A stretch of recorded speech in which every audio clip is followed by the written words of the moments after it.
Radio Publique Africaine.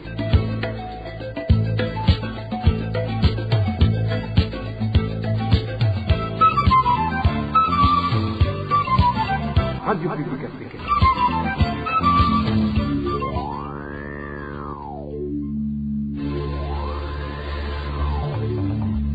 C'est le moment de suivre le journal parlé en français.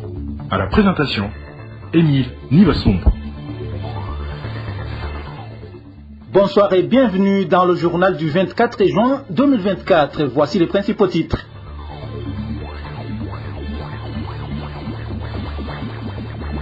De 22 à 30 ans d'emprisonnement, les militaires burundais accusés d'avoir refusé de combattre le M23 en RDC ont été condamnés par l'auditorat militaire. À suivre les détails tout à l'heure. La famille de Jean-Marie Bizimungu a perdu la trace de 7 habitants de Gihanga après son enlèvement par le service national de renseignement il y a plus de 2 semaines. Nous allons également en parler. Dans ce journal, nous allons aussi revenir sur les déclarations du président de la République sur la crise de carburant. Il participait dans des prières organisées dans la province Mwaro pour célébrer les 4 ans passés à la tête du pays. Voilà pour le sommaire. Le développement, c'est tout de suite.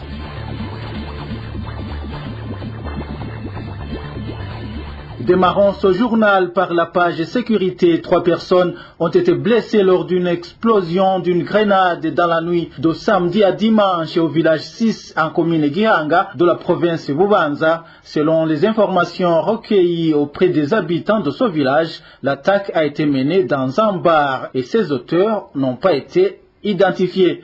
Dans la province voisine de Bubanza, plus précisément dans la commune Mabayi de la province Cibitoke, un accident de roulage a tué une dizaine de militaires de la force de défense nationale du Burundi en provenance de Bujumbura pour faire la relève d'autres militaires dans différentes positions de la réserve naturelle de la Kibira. Nos sources signalent que l'accident du camion qui transportait ces militaires a eu lieu sur la montagne Manyama.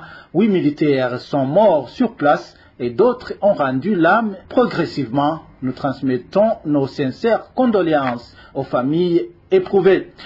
Je vous le disais en titre, plus de 2 semaines après son enlèvement, il n'y a plus de traces de Jean-Marie Bizimungu, un habitant de Gihanga dans la province Bubanza. La famille avait été informée qu'il était détenu dans un des cachots du service national de renseignement pour ensuite apprendre que Bizimungu n'y était pas. Inès Gakiza nous en dit plus.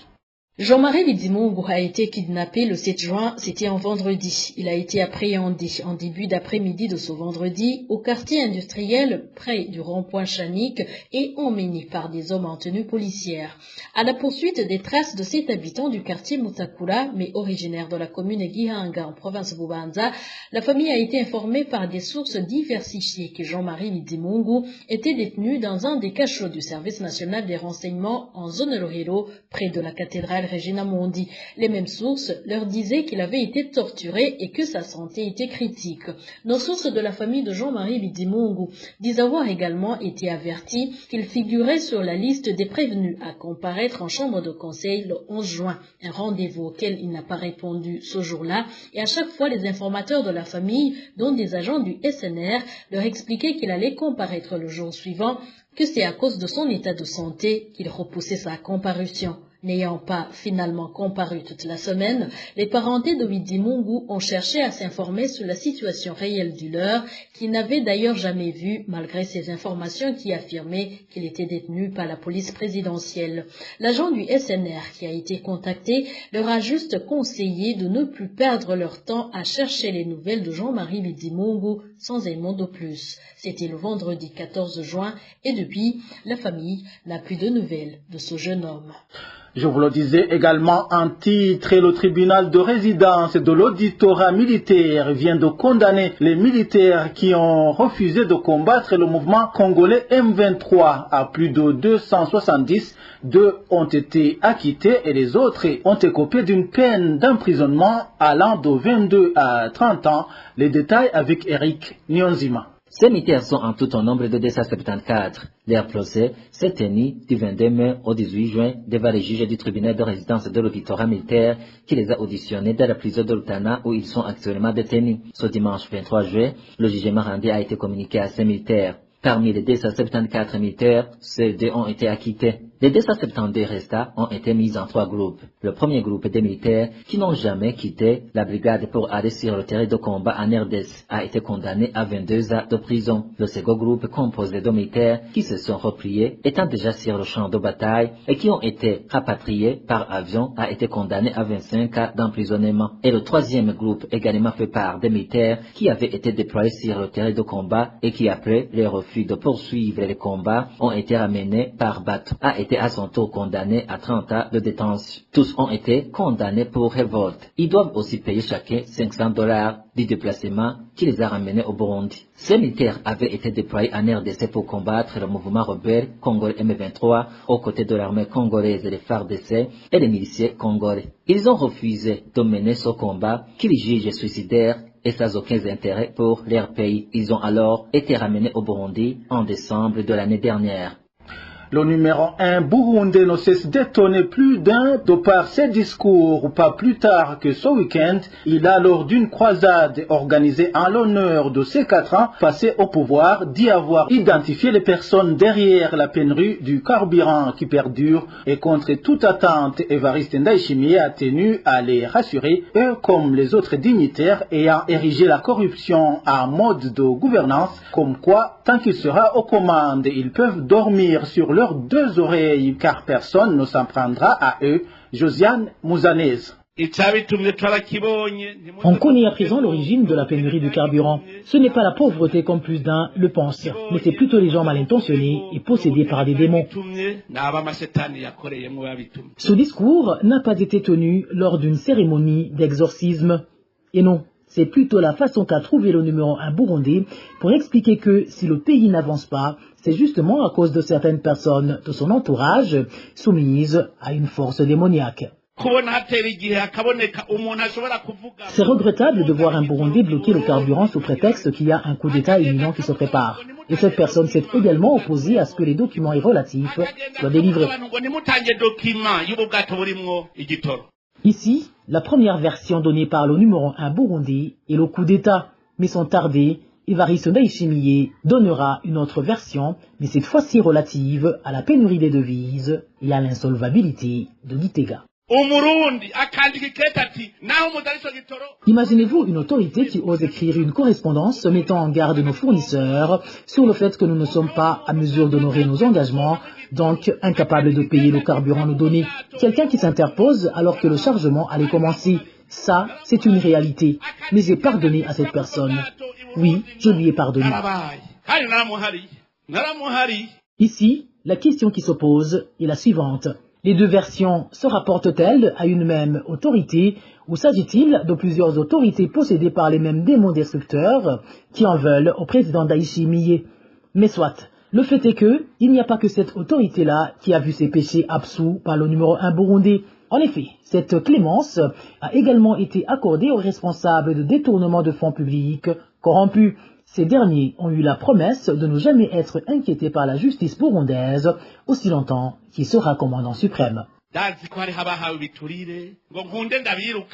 Je suis au courant des gens qui s'adonnent ouvertement à la corruption juste pour me provoquer afin que je les congédie. Tout ça pour que je me retrouve seul, sans personne pour m'épauler. Mais détrompez-vous, que vous foutez le bordel ou pas, on restera collé jusqu'à la fin. Pourtant, au début de son mandat, le président Ndayishimiye jurait qu'il allait en découdre avec tous les véreux. Se pourrait-il qu'il s'est finalement rendu compte que ça lui prenait toute l'énergie, l'écartant ainsi de l'essentiel? Et si l'on suppose qu'il a jugé bon de composer avec eux, arrivera-t-il à réaliser ses projets tant chantés? Rêverait-il éveillé ou a-t-il d'autres cartes sous sa manche? Le fait est que, pour lui, il n'y a aucun doute que le Burundi sera un pays développé avant même l'échéance qui s'est fixée. Je vous certifie que le Burundi atteindra sa vision de pays développé bien avant l'année 2060, et ce, que vous vous ressaisissez ou pas. Je n'ai pas de marge de manœuvre, car je sais que si je décide de vous remplacer, vos successeurs vous emboîteront le pas. J'ai déjà essayé plusieurs fois, mais ça n'a abouti à rien. S'agit-il d'un discours azimuté, ou est-ce une autre façon d'endormir les Burundais?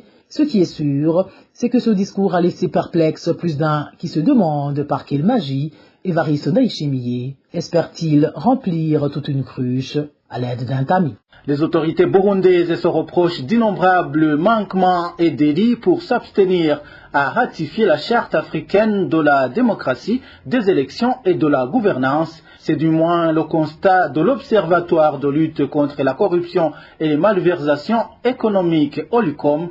Dans une conférence de presse animée ce lundi, Jean Douimana, porte-parole de cette organisation, a signifié qu'il était plutôt grand temps que cette charte soit mise en application au Burundi compte tenu des conjonctures socio-économiques actuelles du pays et surtout que les échéances électorales approchent. Suivez Jean Douimana, c'est le porte-parole de l'OLUCOM. La charte africaine de la démocratie, des élections et de la gouvernance est un instrument stratégique adopté par l'Union africaine le 30 janvier 2007 et est entré en vigueur le 15 février 2012. Il vise à promouvoir la démocratie, l'état de droit et les droits de l'homme sur le continent africain. Cette charte reflète l'engagement des États membres envers le développement inclusif et durable de l'Afrique, ainsi que leur volonté de favoriser l'unité, l'autodétermination, la liberté, le progrès et la prospérité collective. Elle aborde des questions politiques, économiques et sociales liées à la gouvernance. Au moins 38 pays l'ont déjà ratifié, mais le Burundi l'a signé et ne l'a pas encore ratifié.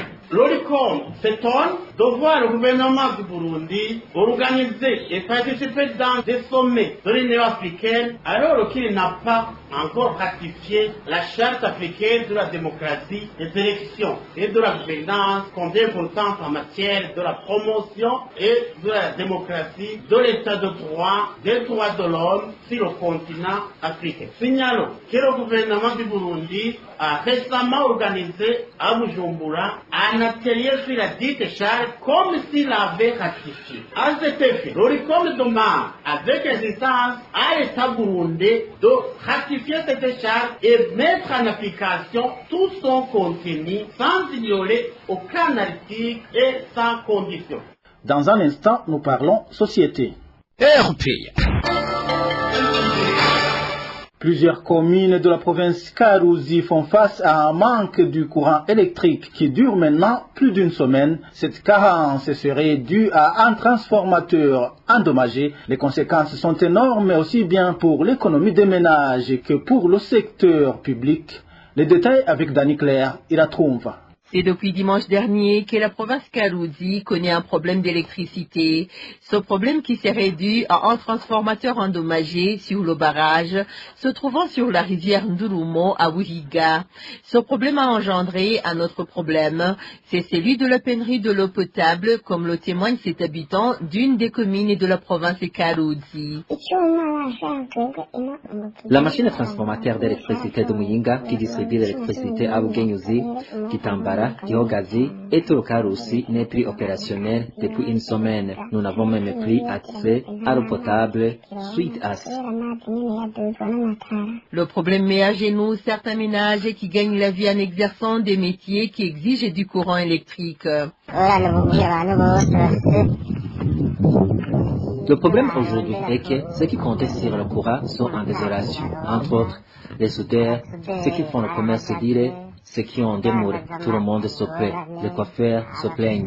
Malheureusement, quand les résidents vont demander à la régie des eaux où réside le problème, ceux-ci répondent que le transformateur qui transporte l'énergie d'eau d'Urumo à Wuhiga est en panne.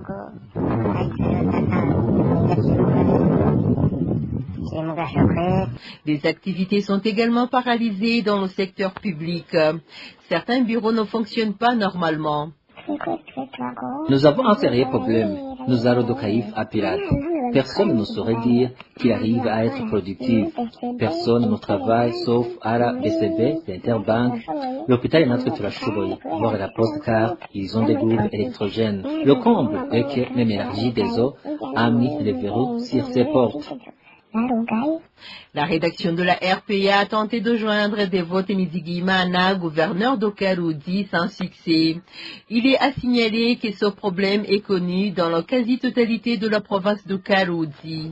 Pour clore cette édition, les petits commerçants propriétaires de petits bistrots et boutiques en zone Gassivé de la commune Matana pointent du doigt certains commerçants propriétaires des dépôts Braroudi de créer illégalement des cabarets. Ces petits commerçants demandent aux services habilités de les rétablir dans leurs droits. Le point avec Marie-Ange Irakoze. Ça fait déjà 5 mois que les petits commerçants propriétaires de bistrots et boutiques en zone Gassivé de la commune Matana en province Bururi ne reçoivent plus des boissons de la Braroudi. Ces petits commerçants accusent les représentants de la Braroudi propriétaires de dépôts dans leur zone qui ravitaillent seulement leur propre cabaret en boissons au détriment des autres en leur indiquant que les stocks sont vides. Ici, on donne l'exemple d'un certain Joseph Vigilindavier qui a transformé son dépôt Braroudi en cabaret et continue de recevoir ses produits Braroudi en tant que distributeur alors qu'il est devenu détaillant. Nous sommes étonnés de la suppression du dépôt des produits Braroudi en zone Gassivé appartenant au commerçant Joseph Vigilindavier.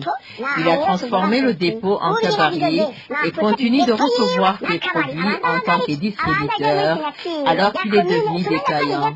Nous demandons que M. Joseph Vigilindavier supprime d'abord son dépôt et son bistrot et se présente directement à la commune pour signer un nouveau contrat et là, on va comprendre qu'il s'agit d'un cabaret ou d'un dépôt de produits Braroudi. Les petits commerçants propriétaires de bistrots et boutiques en zone Gassivé demandent au ministre du Commerce, du Transport, de l'Industrie et du Tourisme, sans écarter ses représentants en province Matana, de faire une descente sur terrain pour s'enquérir de la situation afin qu'ils soient rétablis dans leurs droits. Nous demandons au ministre du Commerce, du Transport, de l'Industrie et du Tourisme de sortir de son silence pendant que les gens sont en train de voler la population, pendant que les commerçants haussent les prix des boissons Braroudi comme s'il n'y a pas de justice. Il faut que tous ces dépôts et médias de la commune Matana soient d'abord fermés pour réorganiser les listes des commerçants, car nous avons également les taxes de la commune et tant d'autres, alors que nous ne sommes pas en train de travailler. Les boutiquiers de 2 ou 3 quartiers payent la taxe et doivent être servis lui aussi. La rédaction de la RPA n'a pas encore pu joindre Joseph Vigilindavier, qui a été cité dans ces magouilles, ni l'administrateur de la commune Matana, pour s'exprimer aux lamentations de ces cabaretiers et boutiquiers de la zone Gassivé. Voilà, c'est par ici que nous mettons un point final au journal du 24 juin 2024. Merci à vous tous qui nous avez suivis à la présentation. C'était Émile Nibasumba. Au revoir.